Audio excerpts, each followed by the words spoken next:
Hello everyone, this is Shobhashubharai Karbakar and you are watching my channel that is Reverberation Guidelines. So, this certain part niye amra kotha bolchilam that was completely belonging on the topic of transistor. So, আমরা transistor ঠিক কি রকম কিভাবে কাজ করে সেগুলো জেনেছি, but আমরা মেইনলি জানি না ট্রানজিস্টরের অ্যাকচুয়াল অ্যাক্টিভিটিটা কোথায়। So according to our syllabus, আমাদের সিলেবাস যতটুকু পার্টকে কভার করে সেক্ষেত্রে আমরা শুধুমাত্র এনপিএন ট্রানজিস্টরটাকে নিয়ে কথা বলবো। অ্যান্ড এনপিএন ট্রানজিস্টর ঠিক কিভাবে ওয়ার্ক করে বা কিভাবে তার ফাংশনটা অ্যাকচুয়ালি দেখায় সেটা নিয়ে আমরা আজকের টপিকে আলোচনা করব। জাস্ট বিফোর উই স্টার্ট আমরা এই এনপিএন ট্রানজিস্টরটাকে অ্যাকচুয়ালি দেখতে কিরকম সেটা নিয়ে একটু কথা বলে নিই। এনপিএন ট্রানজিস্টরের আমরা যদি সিম্বলিক রিপ্রেজেন্টেশন দেখি তাহলে সিম্বলিক রিপ্রেজেন্টেশন আজকে আমরা করেছি। কি সেই সিম্বলিক রিপ্রেজেন্টেশন? না, একটা জিনিস থাকে যেটা মাঝে থাকে সেটাকে বলা হয় বেস, এবং বেস বিলং করে কমপ্লিটলি পি টাইপ থেকে। So this type is belonging from P type. আর দুটো পার্ট থাকে, একটা পার্টকে বলা হয় কালেক্টর যেটা কিনা এন টাইপ থাকে, আর একটা থাকে এমিটার যেটাও কিনা এন টাইপ থাকে। অর্থাৎ এই দুটো এন এর মাঝখানে পি পার্টটা স্যান্ডউইচ আকারে থাকে, and this transistor is known as NPN transistor. আর এই এনপিএন ট্রানজিস্টরের ক্ষেত্রে আমরা আজকে এর মেন অ্যাক্টিভিটিটা জানবো। কিন্তু আমি যখন পুরো জিনিসটা নিয়ে আলোচনা করব তখন এই ট্রানজিস্টরটাকে ভালোভাবে বুঝবার জন্য আমরা একটা সার্টেন ক্রাইটেরিয়া ইউজ করব, and that criteria is known as common emitter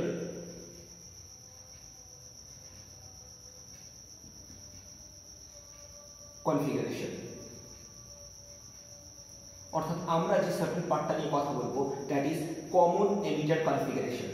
এই কমন এমিটার কনফিগারেশন এর বাংলা অর্থ করলে ঠিক দাঁড়ায় সাধারণ নিঃসারক কন্ডিশন। সো সাধারণ নিঃসারক কন্ডিশনে কি জিনিসটা হয় সেই সার্কিট পার্টটা বোঝাতে গেলে আমরা বেসিক্যালি এই জাতীয় ডায়াগ্রামটা ইউজ করবো না।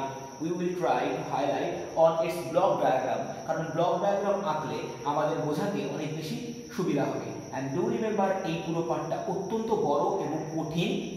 এই সাধারণ নিঃসারণ বর্তনীকে নিয়ে যখন আমরা কথা বলবো তখন আমাদের জন্য এই গোটা কনফিগারেশনটা একটু হলেও কঠিন হতে আরম্ভ করবে, বাট ট্রাস্ট মি এটা অত্যন্ত ইন্টারেস্টিং এবং প্রচন্ড ভালো লাগার কথা।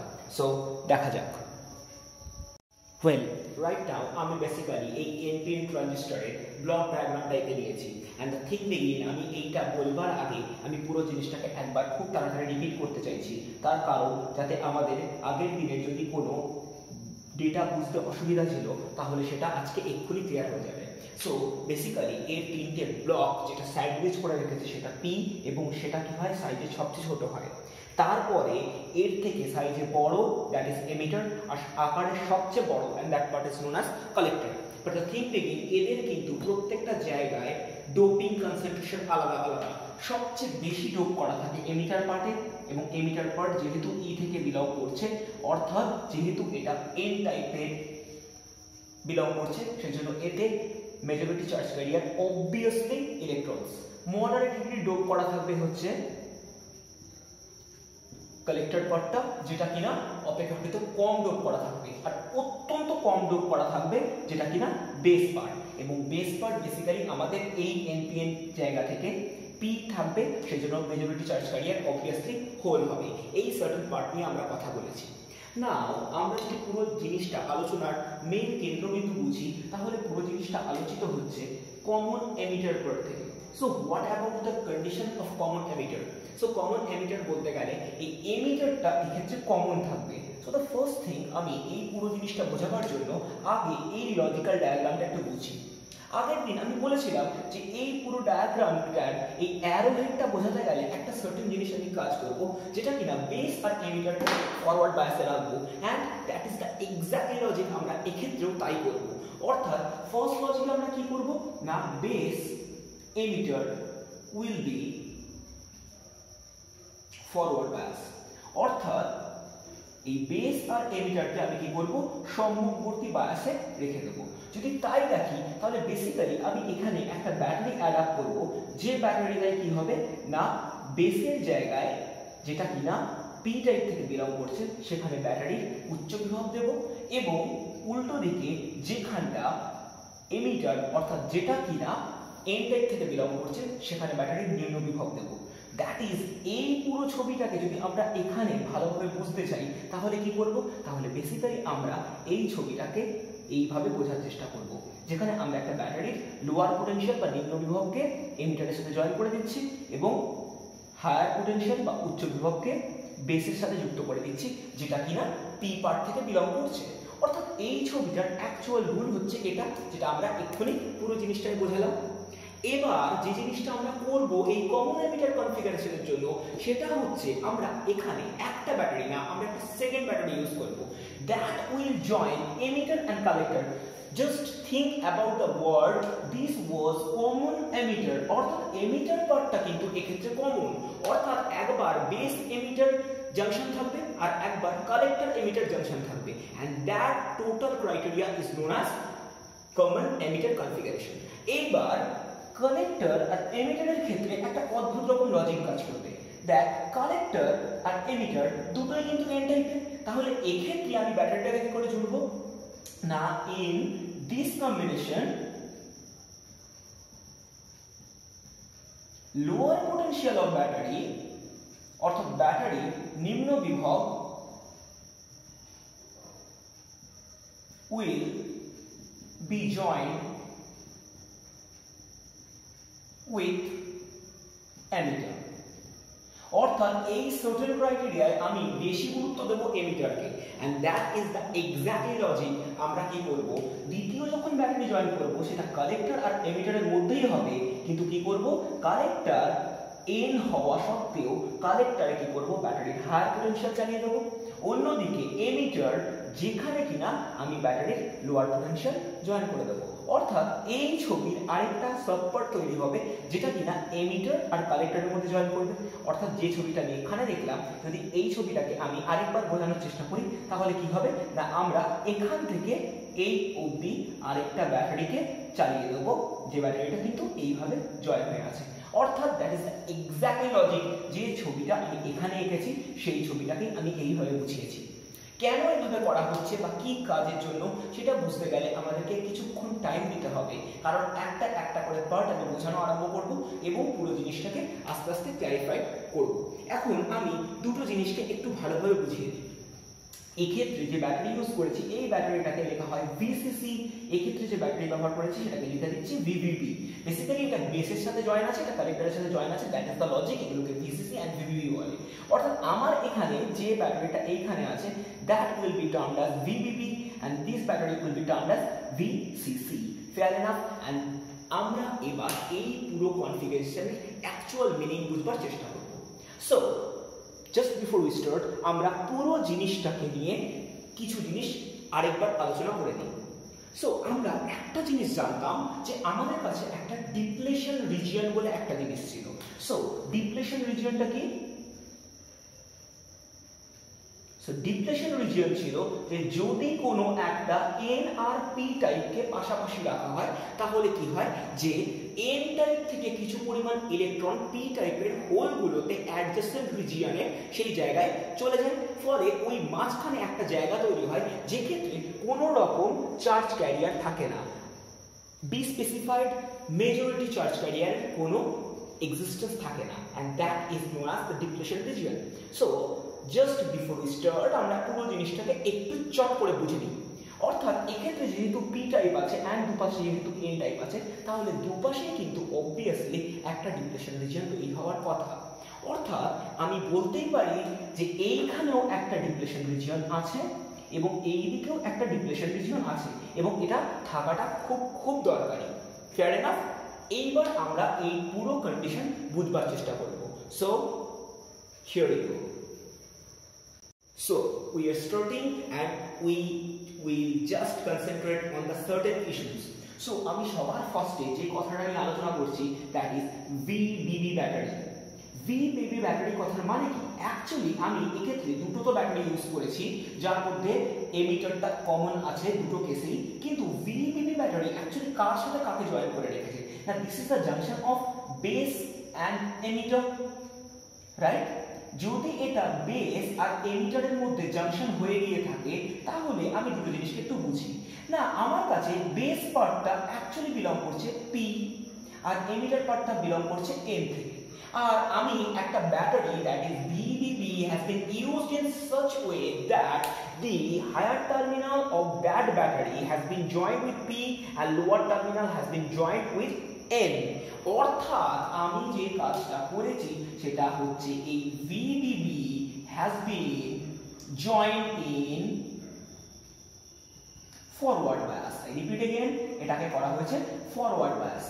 And logical part is that যদি কোনো জিনিসকে আমি forward bias এ রেখে দিই তাহলে কি হবে, তাহলে ডিপ্লেশন রিজিয়ন তৈরি হবে না। তার কারণ আমরা খুব ভালোভাবে জানি যে ফরওয়ার্ড বায়াসে কোনো একটা ডায়োডের অ্যাকচুয়াল রেজিস্ট্যান্স 0, কারণ আমরা এই জাতীয় তথ্য নিয়ে প্রথমেই কথা বলেছি।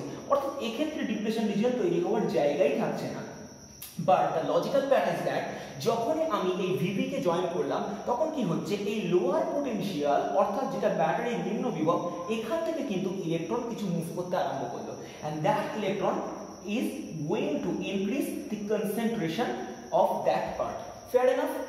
এবার শুধু যে এক্ষেত্রে ইলেকট্রনের কনসেন্ট্রেশন বাড়াচ্ছে তাই তো নয়, কিছু পরিমাণ হোলসও এখান থেকে ঢুকছে, যে হোলগুলো কি হচ্ছে এক্ষেত্রে জমা হচ্ছে। Clear?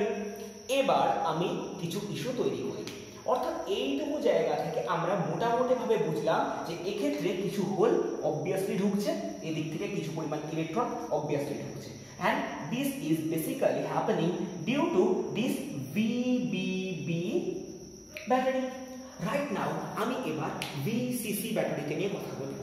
So the next thing আমি VCC ব্যাটারি নিয়ে আলোচনা করছি। যদি আমরা VCC ব্যাটারি নিয়ে আলোচনা করি তাহলে এক্ষেত্রে খুব ইন্টারেস্টিং একটা পার্ট আছে না। কালেক্টর কি হচ্ছে না, collector is belonging from N and emitter is also belonging from N, অর্থাৎ দুটোই N। এবার যদি আমরা একটা ব্যাটারির হায়ার পোটেনশিয়াল কালেক্টরে জয়েন করে দিই তাহলে কি হবে, যেটা কিনা আমরা করেছি। হায়ার পোটেনশিয়াল যদি কোনো একটা কালেক্টরের সাথে যেটা কিনা এন টাইপ থেকে বিলং করছে যদি জয়েন করে দিই তাহলে কি হবে, এই পথ থেকে ক্রমশ হোল যাবে, এন্ড হোল গেলে কি হবে, আস্তে আস্তে এর electron that is majority charge career গুলোকে কমাতে আরম্ভ করবে। Fair enough? যদি এক্ষেত্রে যত হোল ঢুকছে তত এর ফ্রি চার্জ ক্যারিয়ারটা কমে যাচ্ছে, ফলে কি হবে, এইখানে যে ডিপ্লেশন রিজিয়ন আগে ছিল এবার কি হলো, এই ডিপ্লেশন রিজিয়ন আস্তে আস্তে বেড়ে গেল। Fair enough? অর্থাৎ আমার কথা কমপ্লিটলি বোঝা যাচ্ছে, and that is the exactly logic. একটা সার্টেন পিরিয়ড পর কি হবে, এই ডিপ্লেশন রিজিয়ন অত্যন্ত বেড়ে যাবে। ইন দ্য আদার হ্যান্ড এই পথ থেকে কিন্তু ইলেকট্রন আসা থামছে না, and electron is going to be stored in emitter. So একটা সার্টেন পিরিয়ড পর এমিটারের মধ্যে অত্যন্ত বেশি পরিমাণ ইলেকট্রন স্টোর হয়ে যাবে। এইবার যখনই ইলেকট্রনগুলো স্টোর হচ্ছে এমিটারের মধ্যে, এন্ড একটা পিরিয়ড পর কি হচ্ছে, এই জায়গায় একটু একটু একটু একটু করে পুরো জায়গাটা ডিপ্লেশন রিজিয়নে পরিণত হয়ে গেল। অর্থাৎ এইবার কালেক্টরের মধ্যে কোথাও কোনো রকম ভাবে ইলেকট্রন আর নেই, কিন্তু ইস্যু আছে নন স্টপ ভাবেই এখান থেকে হোল আসছে। অর্থাৎ এক্ষেত্রে হোলের একটা র্যান্ডম মুভমেন্ট আছে, and this is the main logic. একটা সার্টেন পিরিয়ড পর কি হবে, এই কালেক্টর এন টাইপ হওয়া সত্ত্বেও এর মধ্যে আস্তে আস্তে হোল জমা হতে আরম্ভ করবে, এবং যত হোল জমা হতে আরম্ভ করবে কি হবে, এই গোটা সিস্টেমের মধ্যে ডিপ্লেশন রিজিয়ন আস্তে আস্তে আস্তে আস্তে কমতে আরম্ভ করবে। ক্লিয়ার? এদিকে এই এমিটারের মধ্যে কি হয়েছে, এক্সেসিভ ইলেকট্রন স্টোর হয়ে গেছে, এন্ড এই ঘটনা যতক্ষণ ধরে হবে ততক্ষণে একটা অদ্ভুত জিনিস ঘটে যাবে। হঠাৎ করে এইখানকার এই ব্যারিয়ারটা কমপ্লিটলি ভেঙে যাবে, এবং এই ব্যারিয়ার কমপ্লিটলি ভেঙে যাওয়ার জন্য অত্যন্ত স্পিডে এখান থেকে ইলেকট্রনের মুভমেন্ট স্টার্ট হবে, যেটা কিনা কালেক্টরের দিকে ছুটে যাবে। ক্লিয়ার? অর্থাৎ এই দিক থেকে এই দিকে নন স্টপ রেটে ইলেকট্রন যেতে আরম্ভ করবে। বাট একটা জিনিস আমরা মিস করে চলে যাচ্ছি, যেটা কিনা base. But base has also some amount of holes, so বেসও কিছু পরিমাণ ইলেকট্রন নিজের দিকে নিতে পারে। ট্রু, কারণ এদিক থেকে হোলের আছে, সো এই দিক থেকে কিছু পরিমাণ ইলেকট্রন ও নিজেও নেবে। But the logical part is that আমি প্রথমেই বলেছি base is very very lightly doped, অর্থাৎ বেসকে এত কম পরিমাণ ডোপ করা হয় যে জন্য বেসের এই ডোপিং রেট অত্যন্ত কম। অর্থাৎ আমাদের মেন লজিক হচ্ছে দেখ, মোট যে পরিমাণ ইলেকট্রনের ফ্লো হবে, basically the storm of electron হবে, তার মাত্র 1% বেসে থাকবে অ্যান্ড রেস্ট 99% ইলেকট্রন ফ্লো হয়ে যাবে কালেক্টরে। And that is the logic of total working principal of a NPN transistor. অর্থাৎ টোটাল যত পরিমাণ ইলেকট্রন ফ্লো হবে তার 99% electron will be collected by that collector and only 1% electron will be collected by that base। অর্থাৎ পুরো situation এমন একটা scenario তৈরি করে দেবে যে ক্ষেত্রে এই রকম একটা huge amount flow of electron তৈরি করবে, জাস্ট বিকজ আমি গোটা কনফিগারেশনটাকে এই রকম একটা সিচুয়েশনে দাঁড় করিয়েছি। ক্লিয়ার আমার কথা? ওয়েল, যেটুকু জিনিস আমরা কমপ্লিটলি বুঝে এলাম, এই সার্টেন ক্রাইটেরিয়ার উপর দাঁড়িয়ে থেকে আমরা নেক্সট পার্টটাকে নিয়ে আলোচনা করব। অ্যান্ড যে ক্ষেত্রে আমরা মেইনলি এই ইলেকট্রনিক কনফিগারেশন অফ কারেন্ট নিয়ে কথা বলবো। So what is electronic configuration of current? আমরা জানি যে দিক থেকে যেদিকে ইলেকট্রন যায় তার উল্টো দিকে কি হয়, একটা ফ্লো অফ কারেন্ট হয়, and that is the exactly logic what I want mean. So আমি বেসিক্যালি একটা জিনিস একটু বোঝানোর চেষ্টা করছি, অ্যান্ড আমি এক্ষেত্রে অনলি ফ্লো চার্ট ইউজ করবো। সো এমিটার যেটা কিনা দুটো ব্যাটারি নেগেটিভ টার্মিনাল বা লোয়ার টার্মিনালের সাথে জয়েন করা ছিল, সো আমি বলতে পারি emitter is nothing but a source of electrons, basically reservoir of electrons. তার মানে এমিটার কি করেছিল, প্রথম দিকে হিউজ অ্যামাউন্ট অফ ইলেকট্রনকে স্টোর করে রেখেছিল। অর্থাৎ কি করেছে, ইলেকট্রনগুলোকে ও নিজে স্টোর করছে, কিন্তু একটা সার্টেন পিরিয়ডে যখন ইলেকট্রনের ডেনসিটি অত্যন্ত বেড়ে যাচ্ছে তখন ও কি করছে, সমস্ত কিছু রাপচার করে ইলেকট্রনগুলোকে হোলের দিকে পাঠাতে আরম্ভ করেছে। এবং এটা তখনই হবে যখন নাকি এই কালেক্টরে কমপ্লিটলি সিস্টেম রোটেট করে যাবে। অর্থাৎ যে কালেক্টর এন টাইপের ছিল, যার মেজরিটি চার্জ ক্যারিয়ার ইলেকট্রন হওয়ার কথা ছিল, সেই কালেক্টরটা ব্যাটারির এমন কনফিগারেশনের জন্য আস্তে আস্তে completely majority charge carrier loss করে হোল দিয়ে কনসেন্ট্রেট হয়ে যাবে। সেই সার্টেন পিরিয়ডে এই ঘটনাটা ঘটবে। অর্থাৎ আমি বলতে পারি যে এমিটার থেকে কালেক্টরের দিকে কি হবে না, একটা স্টর্ম অফ ইলেকট্রন বা ইলেকট্রনের একটা স্রোত বয়ে যাবে। Fair enough? কিন্তু এই এমিটার থেকে কালেক্টরের দিকে যখন ইলেকট্রনগুলো প্রপাগেট করবে তখন এদের মাঝখানে একটা ছোট্ট জায়গায়, যার খুব কম ডোপ করা থাকে, সেই রকম একটা বেস যা কিনা পি টাইপ থেকে বিলং করে, এবং সেই পি টাইপে কিছু পরিমাণ ইলেকট্রন মুভ করবে। অর্থাৎ আমাদের যেটুকু কনসেপ্ট আছে তাতে আমরা জানলাম যে 99% electrons are going to be propagated at collector and only 1% electrons are going to be propagated at base। অর্থাৎ বেসিক্যালি ইলেকট্রন ফ্লো যেদিকে হবে তার উল্টো দিকে কি তৈরি হবে, কারেন্ট। অর্থাৎ the opposite direction of flow of electrons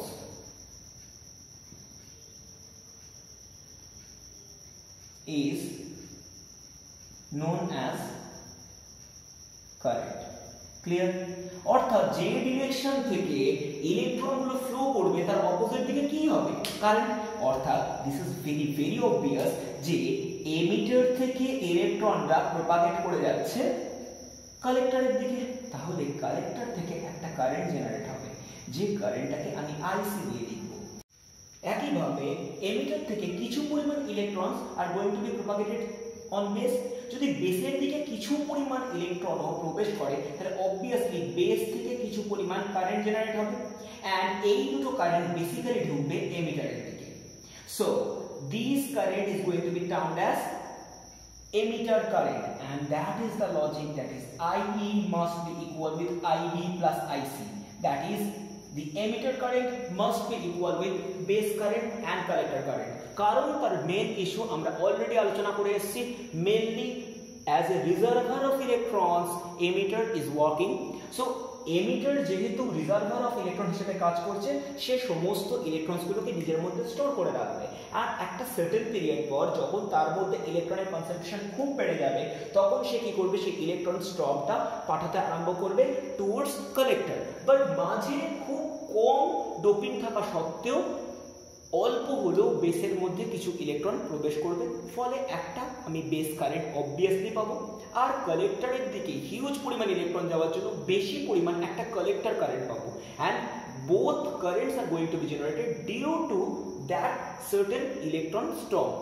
এবং এই দুটো current, that is base current and collector current, are actually the summation of total emitter current, অর্থাৎ বেস কারেন্ট আর কালেক্টর কারেন্ট দুটো মিলিয়ে যে কারেন্টটাকে তৈরি করে সেটাই অ্যাকচুয়ালি আমাদের জন্য emitter current. And that is the logic. আমাদের কাছে এর ওয়ার্কিং প্রিন্সিপাল এই সার্টেন ক্রাইটেরিয়ার উপর দাঁড়িয়ে থাকে। আই থিঙ্ক আমি গোটা জিনিসটাকে বুঝতে পেরেছি। Well, what are we trying to highlight right now? That is the input characteristics graph of common emitter configuration. অর্থাৎ common emitter configuration এর ক্ষেত্রে input characteristics curves নিয়ে কথা বলবো। So just think about that concept, যে আমরা যখন এই পুরো জিনিসটাকে ইনপুট হিসেবে ভাবছি, সো ইনপুট বেসিক্যালি আমি কোন কাজটাই করছি না, বেসিক্যালি দেখ এই এমিটার আর কালেক্টরের মধ্যে যে ব্যাটারিটা দিচ্ছি, এই ব্যাটারিটা কিন্তু আমাদের জন্য কখনোই ইনপুট নয়। তার কারণ হচ্ছে এইটাকে আমি রিভার্স বায়াস ইউজ করছি। সো ইনপুট বলতে যে জিনিসটাকে আমরা বুঝি সেটা হচ্ছে যে ব্যাটারিটা আমি এখানে ইউজ করেছি বেস আর কালেক্টরের মধ্যে। কারণ বেস আর কালেক্টরের মধ্যে দিয়েই আমি কিন্তু সবার ফার্স্টে এই গোটা জায়গা থেকে একটা কারেন্ট পাওয়ার চেষ্টা করছি। আমার কথা ক্লিয়ার?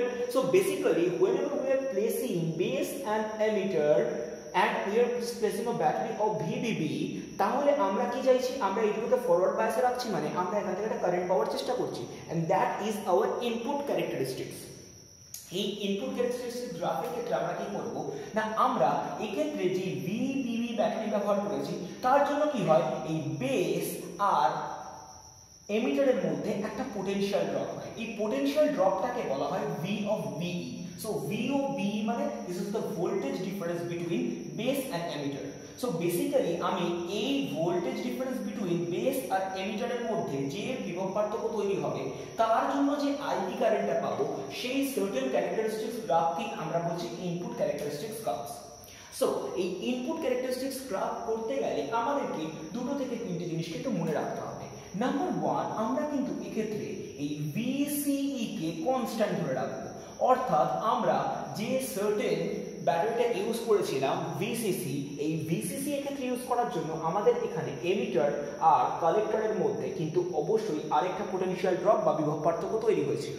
কিন্তু আমরা যখন এই গ্রাফটাকে নিয়ে আলোচনা করব তখন শুধু আর শুধুমাত্র এই ব্যাটারি ব্যবহার করার জন্য যে বিভব পার্থক্য তৈরি হয়েছে কালেক্টর আর এমিটারের মধ্যে, অর্থাৎ the potential generated due to the VCC battery in between collector and emitter, that must be considered as constant. অর্থাৎ এই দুটো জিনিসকে আমি কমপ্লিটলি কনস্ট্যান্ট হিসেবে ধরব। এবার আমরা যদি কার্ভগুলো পাই তাহলে দেখা যাবে এই কার্ভগুলো বেসিক্যালি এরকম দেখতে। অর্থাৎ স্টার্টিং পয়েন্ট একই হলেও বিভিন্ন ধরনের VCE ব্যবহার করবার জন্য এই কার্ভগুলো এরকম তৈরি হবে। অর্থাৎ আমি যদি ধরে নিই এটা VCE 2 ভোল্ট, তার জন্য এটা হয়ে যাচ্ছে VCE, ধরা যাক এটা 4 ভোল্ট। আবার যদি আমি 6 ভোল্টের জন্য ব্যবহার করি, so this will be VCE equal to 6 volt. অর্থাৎ যত বেশি এই ব্যাটারি ব্যবহার করা হচ্ছে যেটা VCC, যেটা কিনা কালেক্টর আর এমিটারের মধ্যে পোটেনশিয়াল ড্রপ জেনারেট করছে, সেইটা যত বেশি হবে তত বেশি পরিমাণ আইভি জেনারেট হবে। তার কারণ কি, that is very very easy to realise. তার কারণ আমি এই ব্যাটারি যত বেশি ব্যবহার করব তত বেশি কি হবে, এক্ষেত্রে হোল কনসেন্ট্রেশন তত বেশি বাড়বে। তার কারণ এই ব্যাটারির পোটেনশিয়াল যত বেশি হবে ও কি করবে, তত বেশি বেশি পরিমাণ হোল এখানে নিয়ে আসবে এবং তাতে হোল কনসেন্ট্রেশন বাড়বে। যত হোল কনসেন্ট্রেশন বাড়বে একইভাবে এখানে ইলেকট্রনের কনসেন্ট্রেশনও বাড়াবে। ফলে হিউজ অ্যামাউন্ট ইলেকট্রন যখন ট্রান্সমিটেড হবে তখন কি হবে, এই দিককার ফ্লো অফ ইলেকট্রন যত বাড়বে তার বাইপাস ইলেকট্রনটাও কিন্তু তত পরিমাণ বাড়তে আরম্ভ করবে। That is very logical. অর্থাৎ আমি যদি বলি যে VCE কে আমি বাড়িয়ে দেব, তার মানে কিন্তু আমি ইলেকট্রন ডেনসিটি অন এমিটার এটাকেও বাড়িয়ে দিলাম, অর্থাৎ এই ইলেকট্রন ডেনসিটি অন এমিটার যদি বাড়িয়ে দিই তাহলে বাইপাসের ক্ষেত্রে কি হবে, এই দিকে ফ্লো অফ ইলেকট্রনটাও বাড়বে, যত ফ্লো অফ ইলেকট্রন বাড়বে তত কি হবে, আইবি আস্তে আস্তে বাড়তে আরম্ভ করবে। And that is the actual logic, যে আমরা এই গোটা কনফিগারেশন থেকে এই জাতীয় একটা কার্ভ পাবো। And this is very very interesting and খুব ভালোভাবে আমাদেরকে বুঝতে হবে। ক্লিয়ার? রাইট নাও আমরা output characteristics graph of common emitter configuration of NPN transistor পড়বো। And trust me, this is one of the toughest thing যেটা নিয়ে আমরা কথা বলছি। এন্ড এটা বোঝা অত্যন্ত কমপ্লিকেটেড, বাট স্টিল আমি চেষ্টা করবো পুরো জিনিসটাকে বোঝাতে। সো জাস্ট কনসেন্ট্রেশন যদি আমরা এই পুরো জিনিসটাকে দেই, তাহলে আমরা সবার ফার্স্টে যেটা বুঝবো সেটা হচ্ছে এক্ষেত্রে আমরা যে গ্রাফটাকে প্লট করব, দ্যাট ইজ কালেক্টর কারেন্ট অর্থাৎ আইসির সাথে ভিসিই, অর্থাৎ আমরা যে ব্যাটারি ব্যবহার করেছিলাম দ্যাট ইজ ভিসিসি, তার জন্য কি হয়েছিল, কালেক্টর আর এমিটারের মধ্যে একটা পোটেনশিয়াল ড্রপ তৈরি হয়েছিল। And that potential drop is known as VCE, অর্থাৎ ভিসিই এই জায়গাটার উপরে বেস করে আমরা একটা আউটপুট ক্যারেক্টারিস্টিক্স গ্রাফ টানবো। কিন্তু এইটা করবার জন্য সবার ফার্স্টে আমরা যেটা দেখব সেটা হচ্ছে মেইনলি আমরা এই আউটপুট গ্রাফ করবার জন্য আইবির হেল্প নেব। অর্থাৎ আমরা এই আইবি অর্থাৎ বেস কারেন্টের একটা সার্টেন ভ্যালুতে আমরা পুরো জিনিসটাকে বোঝার চেষ্টা করব। সো আইবি কথার মানে হচ্ছে বেস কারেন্ট, আর এই বেস কারেন্টের ওপর বেস করেই আমরা পুরো জিনিসটাকে বুঝবার চেষ্টা করব। সো এই আউটপুট ক্যারেক্টারিস্টিক্স গ্রাফ বুঝবার জন্য সবার ফার্স্টে আমাকে কি করতে হবে না, বিভিন্ন রকম বেস কারেন্ট নিয়ে কাজ করতে হবে। সো দ্য ফার্স্ট থিং, আমি আগে পুরো গ্রাফটাকে আঁকি, তাহলে বুঝতে সুবিধা হবে। সো যখন আমার কাছে বেস কারেন্ট 0, তখন আমার কাছে এই আইবিটা 0, ফেয়ার এনাফ। এবার আমি যদি অল্প অল্প করে বেস কারেন্টের ভ্যালু বাড়াতে থাকি, সো ধরা যাক এক্ষেত্রে আইবি যেটা কিনা base current that is 50 micro ampere, আরেকটু যদি বাড়াই সেক্ষেত্রে এটা হয়ে গেল ধরা যাক 100 মাইক্রো অ্যাম্পিয়ার, আরেকটু যদি বাড়াই ধরা যাক সেটা হয়ে গেল 150 মাইক্রো অ্যাম্পিয়ার, আরেকটু যদি বাড়াই ধরা যাক সেটা হয়ে গেল 200 মাইক্রো অ্যাম্পিয়ার। সো আমার মনে হয় এই কয়েকটা জিনিস দিলে পুরো জিনিসটা বুঝে যাবে। and all of them are belonging from base current, that is IB section থেকে বিলং করছে। অর্থাৎ বেস কারেন্টের বিভিন্ন ভ্যালু নিয়ে আমরা এই গোটা সেকশনটাকে বোঝার চেষ্টা করছি। সো এই পুরো ক্রাইটেরিয়াটাকে যদি আমরা বুঝতে চাই তাহলে আমরা বেশ কিছু জিনিস কথা বলবো। সো দ্য ফার্স্ট থিং, আমরা এইখান থেকে যদি বুঝি তাহলে আমাদেরকে সবার ফার্স্টে বুঝতে হবে যে এই গোটা গ্রাফের তিনটে ডিফারেন্ট সেকশন আছে। এই তিনটে ডিফারেন্ট সেকশন কি, আমি প্রত্যেকটা জিনিসকে একটু আলাদা করে হাইলাইট করে দিচ্ছি। এইটুকু সেকশন যেটা কিনা রেড লাইট জোনের এই দিকটায় আছে, এই পুরো সেকশনটাকে বলা হয় স্যাচুরেটেড রিজিয়ন বা সম্পৃক্ত অঞ্চল। So this is saturated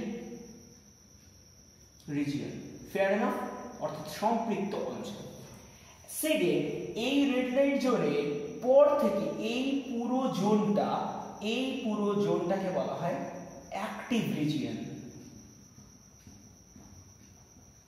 clear, বা অ্যাক্টিভ রিজিয়ন কথার অ্যাকচুয়াল বাংলা হলো সক্রিয় অঞ্চল, অর্থাৎ এই পুরো পার্টটা হচ্ছে সক্রিয় অঞ্চল, fair enough. and the third part যেটা নিয়ে আমরা কথা বলবো, অর্থাৎ আইবি যখন 0, তার যে এই নিচের পার্ট যেটা তৈরি হচ্ছে এইটাকে বলা হয় কাট off region.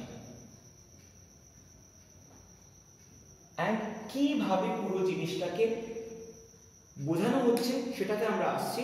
Just before that আমরা এই পুরো গ্রাফটাকে একটু ভালোভাবে বুঝে নিই। সো আমি পুরোপুরি জিনিসটাকে বোঝাতে স্টার্ট করছি এবার। আমরা এই পুরো গ্রাফটাকে এতটা কমপ্লেক্সিটি আনছি তার প্রধান কারণ হচ্ছে এই জিনিসটা বুঝতে গেলে আমাদেরকে বেশ কিছু জিনিসকে খুব ভালোভাবে বুঝতে হবে। আমরা বলছি যে ব্যাটারি আমরা ইউজ করছি that is VCC within the edges of capacitor and emitter, সেই ভিসিসির অত্যন্ত অল্প ভ্যালু হলেও এই স্যাচুরেটেড রিজিয়নে দেখা যাচ্ছে যে একটা স্টিফ ইনক্রিমেন্ট আছে কালেক্টর কারেন্টে। তার কারণ হচ্ছে এই ক্ষেত্রে প্রথম দিকে যাই হোক না কেন এই সার্টেন ক্রাইটেরিয়ায় হিউজ অ্যামাউন্ট অফ হোলস জমা হচ্ছে। এরপরে যখন এক্ষেত্রে ইলেকট্রন যাওয়া শুরু করবে তখন র্যান্ডম স্পিডে যেতে আরম্ভ করবে, অর্থাৎ একটা সার্টেন ক্রাইটেরিয়ায় হুহু করে ইলেকট্রন যাবে, যার জন্য ইমেন্স অ্যামাউন্ট অফ কারেন্ট আমরা পাবো। So that is the logic এই স্যাচুরেটেড রিজিয়নে হয়। এবার চলে আসি নেক্সট পার্ট, যেটা কিনা active region. So why this is termed as active region? Active region কথার মানে কি? আমি আবারও বলছি একই কথা, যদি কালেক্টর কারেন্ট ক্রমশ বাড়তে আরম্ভ করে তাহলে কিন্তু বেস কারেন্ট সামান্য হলেও বাড়বে, and that is the logic.